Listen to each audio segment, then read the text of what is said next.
20 năm một hành trình gian khó, 20 năm thắp sáng cho cuộc đời, 20 năm bao nước mắt mồ hôi, 20 năm xây đắp niềm tin và khát vọng cho hôm nay ta vững vàng bước tới.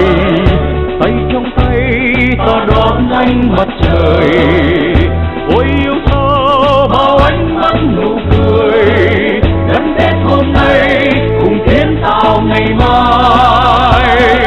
Khai toàn vững bước đi lên đem tình yêu vào cuộc sống. Khai toàn bước phá thành công nâng tầm cao mới. Khai toàn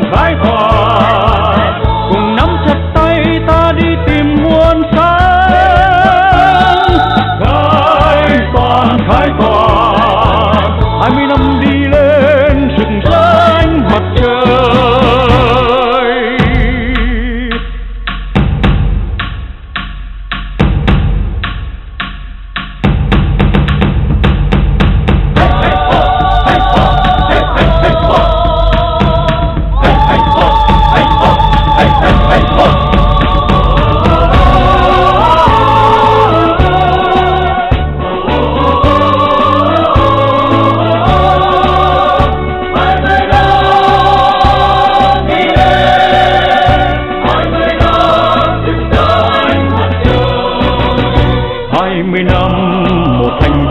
Gian khó, 20 năm thắp sáng cho cuộc đời, 20 năm bao nước mắt mồ hôi, 20 năm xây đắp niềm tin và khát vọng cho hôm nay ta vững vàng bước tới.